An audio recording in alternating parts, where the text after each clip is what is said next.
And we are back. This is Business Center. My name is Kelvin Nyakundi, and today we are talking about cabbage farming, and we are joined by David Ndegwa, who is an agripreneur, and he is well versed in the agriculture, in the farming of vegetables rather, and he's here to really tell us more about this cabbage farming. But before that, I want to remind you a question of the day, where we had asked you, how long does it take for a cabbage head to form? How long does it take for a cabbage head to form? Continue sending us your comments on that question of the day. We are seeing them, they are coming in, and we'll be reading them as we continue with the show. But let us now get David to speak to us. How are you, David? I'm good, Kevin. How are you doing? I'm fine. Thank you so much for joining us on the show today. Thank you for having me, Kevin. It's my right. pleasure. All right. And all right, today we are talking about cabbage farming. And let's start by the basics. How can you distinguish between a good cabbage head and a bad one in the market? When you go to the market to buy, how can you distinguish? How you can be able to distinguish a good cabbage from a good cabbage head from a bad one? Once the cabbage matures, it hardens, the head hardens. Put the market and you tap the head, it will produce a sound like a drum. And when it's not mature, it produces sort of a hollow sound. So, and that cabbage which is firm, it is well formed and it's not rotten, that would pass for a good cabbage. Anything else should be going to the class of a bad cabbage. Okay. And now, when you go to the market, sometimes you find cabbages that have very, the leaves, the outside leaves have covered the whole head, and maybe you don't have the outside leaves, and maybe you have others with the outside leaf. Someone might ask, is there a difference between the two? Yes. Normally cabbages, when they are harvested with the outer leaves. And what happens, when the cabbage is fresh in the market, those leaves remain intact. As the cabbage stay in the market, what happens is that the outer leaves starts falling off because they lose water quicker than the inner leaves, and they peel out. So the cabbage, as the cabbage stays in the market, it peels off, and some of those leaves drops. And mostly what the dealers do is to stripe off the outer leaves, which makes the cabbage appear fresh. Okay, and now you as an agripreneur and who is well versed in this vegetable farming business, how long have you been in the cabbage farming business, and what are some of the do's and don'ts when it comes to maybe you want to be now a cabbage farmer or a vegetable farmer? What are the do's and don'ts? First of all, tell us how long you've been in this business, and then you tell us the do's and don'ts. I've been growing cabbages for like this, I would say, for the last 7 years. I've been doing cabbages.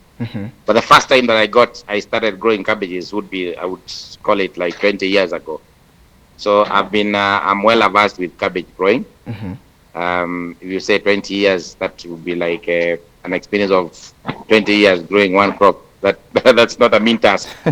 Then when you talk about do's and don'ts, one thing I would tell you is that cabbage is all about using the right spacing, having the right population in their field, and giving it enough, or what I would call sufficient amount of water, and feeding. Those 4 parameters. So plant population, you have to get it right.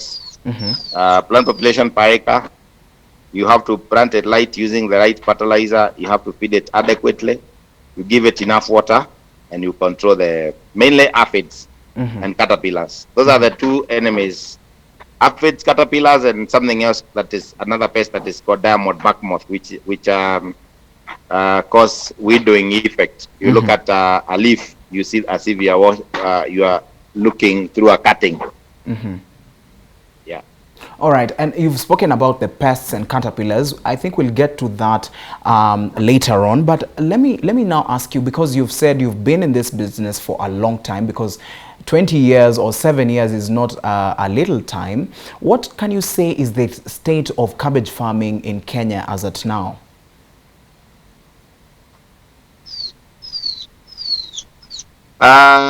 Cabbage farming, as of now, I would say it is very intense. Normally, in other places, it's done by small-scale growers, so it is still a small-scale grower crop. But in a place like Naivasha, cabbage is done by large-scale farmers who normally plant. I know quite a number of farmers in Naivasha who normally plant on a weekly basis. They plant like 5 acres on a weekly basis, and I know like about 5 farmers. So we're talking about farmers who are doing like 200 acres of cabbages, but in regular sequence, whereby they harvest on a weekly basis. So I would say cabbage is one crop that has gained acceptability in Kenya. It's a vegetable that is very rich in calcium and also rich in vitamin C. Surprisingly, viewers would be interested to hear that cabbage has more vitamin C than an orange. Okay, all right. Yeah. All right, and now on that vitamin C than an orange, can you expound a little bit so that at least people may know, because vegetables are really not very popular, because especially in the urban areas. So you can expound on that.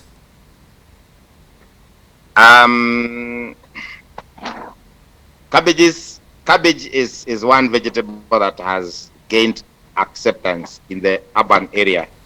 And one main reason being that it is the storability or the shelf life of cabbage is much higher than any other vegetable that you would think about.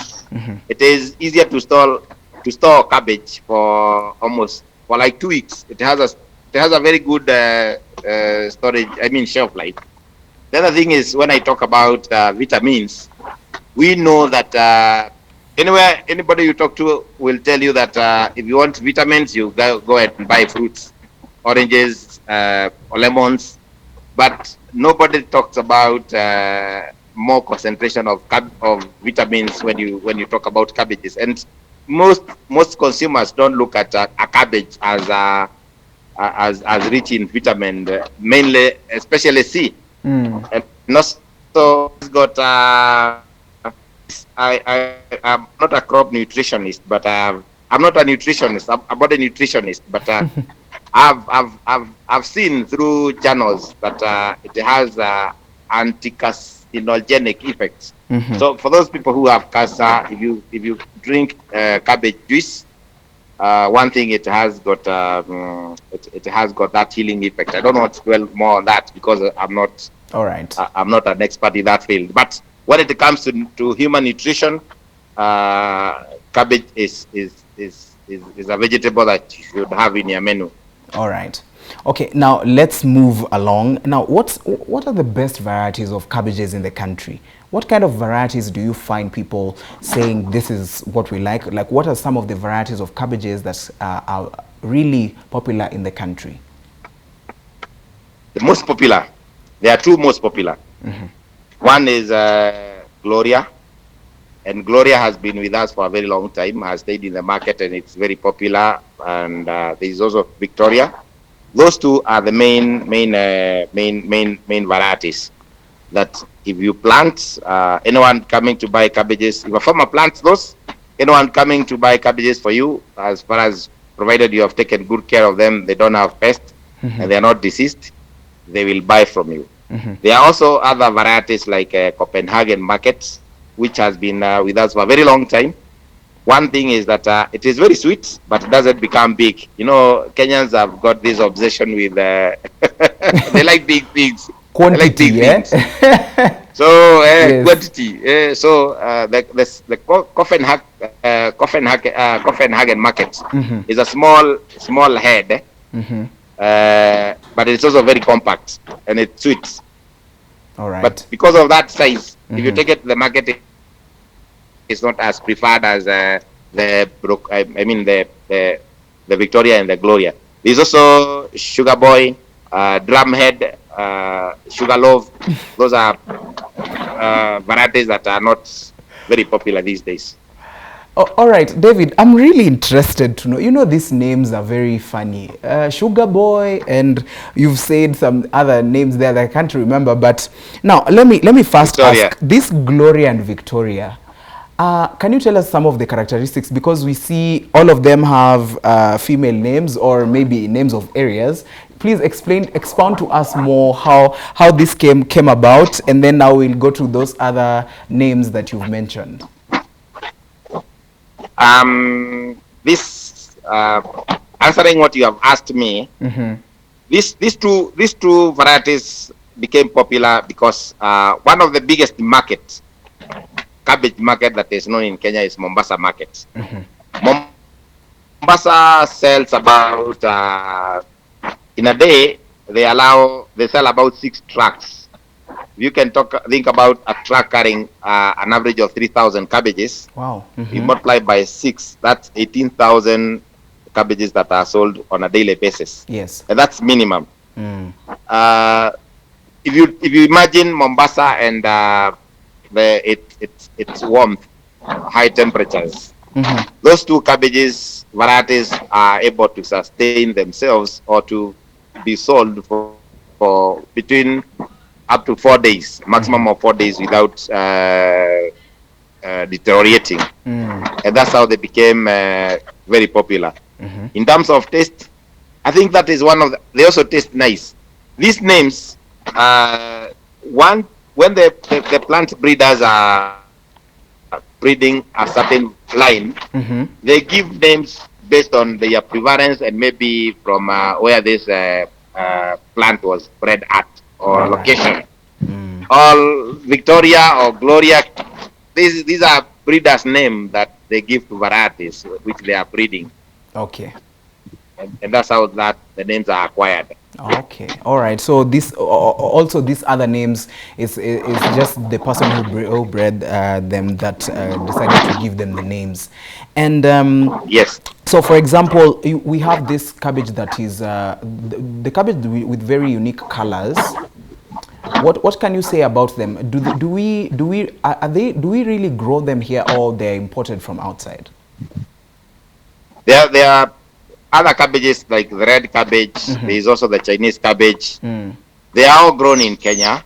What I don't know anyone who imports cabbages or somebody who grows or brings cabbages from other countries. Okay, there are some cabbages that come from Tanzania, but these are the same varieties that are grown and brought to Kenya when there is a high demand in Kenya. But red cabbages and other cabbages, what happens is that the seeds are imported, but they are grown in Kenya. In terms of characteristics, it is very hard to pick a Gloria from Victoria if you are not very conversant with them. Victoria normally tends to have a head that is protruding towards the top, while as the Gloria is more flattish at the head. But they form very nice head and round head, and also they form good sizes. You know, those guys who buy cabbages prefer big sizes or big heads.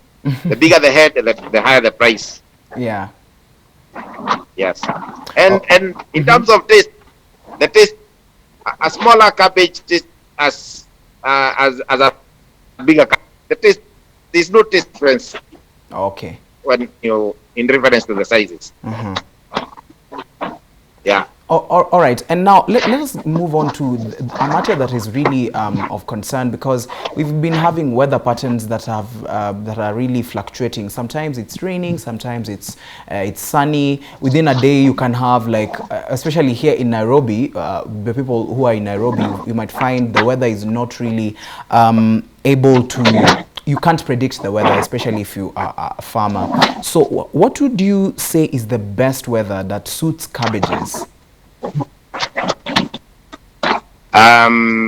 Mainly what happens is that cabbages are normally grown by people who can be able to irrigate. But when you go to areas of Kinagop or high altitude areas, these people normally relies on rain fed. When you bring the irrigation aspects, you actually remove the area or the climatical condition. You can grow cabbages in Loitokto, in Voi, in low altitude and also in high altitude. But if you are independent, you have to go to the high altitude or areas with high rainfall, like Kinagop, areas in Meru. But you don't get, anytime you don't get adequate rainfall, the cabbage tends to get smaller heads, and you don't make money. The farmer won't make money because, as I mentioned earlier, the buyers are looking for big heads as opposed to smaller heads. So once you bring the irrigation equation, you remove the ecological zones. What happens is that if you are growing cabbages under irrigation in lower altitudes, they tend to mature faster or earlier than those cabbages that are grown in high altitudes, whether irrigated or not. Yes. And what happens to maybe a person who grows cabbages in a nursery? And how maybe can someone prepare a nursery, if we can ask? There are two types of nursery preparations. These days, the technology has gone high.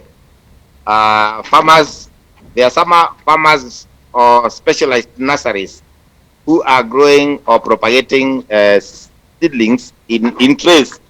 When I talk about a tray, it is something similar to this.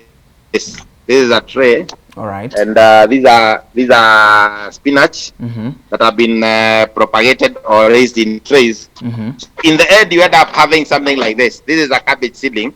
You can see because the trays have got holes, and then you put the media into the tray.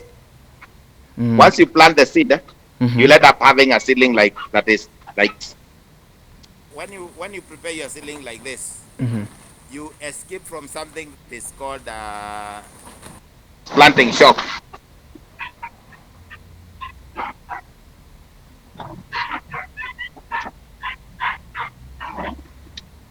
Sorry for that inconvenience. All right. You experience something that is called transplanting shock, because it's coming with its own media and it's taken to the field. This one will be able to germinate and come up straight away. As opposed to the other method, where a farmer goes and raises the soil, prepares a bed. Normally it's 1 meter wide, with any length, depending with the number of seedlings that you want to raise. So you remove all the weeds, you make the soil fine, you make small furrows, mainly like 3 centimeters deep. Then you come and plant the seeds, irrigate and cover. Once the seeds germinate, you remove the mulch, and then you allow the seedlings to germinate. Once they are about 1 month old, you uproot them and transplant them in the field, normally the seed bed. This way, because you have interfered with the rooting system, the plant or seedling normally goes through something that we call transplanting shock. It gets a shock, and it is held back for about a week. Then it recovers and then starts growing. So those are two methods that a farmer may use to propagate seedlings. All right, David, we need to wrap up because I'm being told we don't have enough time. But now the last question that I'm asking you, how can a farmer know that now this cabbage is ready for harvesting? What shows that the cabbage is ready for harvesting? There's something that we call physical maturity. When you're observing cabbages in the field, the upper leaf that wraps the head of the cabbage tends to thin. If you look at it, you will see that it is looking shiny, somehow shiny. If you tap it, you get a drum sound. And if you tap one that is not mature, it sounds hollow. So, if I may explain in Kiswahili, hii inakaa kama imeshiba. It's turgid. Yes. Okay, yes. turgid is not Kiswahili. And the other one is flaccid. So when it is turgid and when you tap it like this, it sounds like a drum. You will be able to know that that is now a mature cabbage. Okay. And if you happen to harvest cabbages before maturity, they reduce the shelf life in the market. Yep. All right, David, that is our time. We need to wrap up, but thank you so much for coming to the show and telling us more about cabbage. And I know the viewers have learned a lot. I myself have learned a lot today. Thank you so much for coming to the show. Thank you. Thank you, Kevin, for having me. Okay. I appreciate it. All right. Thank you so much. All right, then we're going to go for a short break, but when we come back, we'll go through innovations and agri-facts, and we'll get to know the answer of our question of the day. And might I remind you, our question of the day is, how long does it take for a cabbage head to form? How long does it take for a cabbage head to form? Continue sending us your comments, and we'll read them as we continue with the show. But first, let us go for a short break. We'll be back with innovations and agri-facts.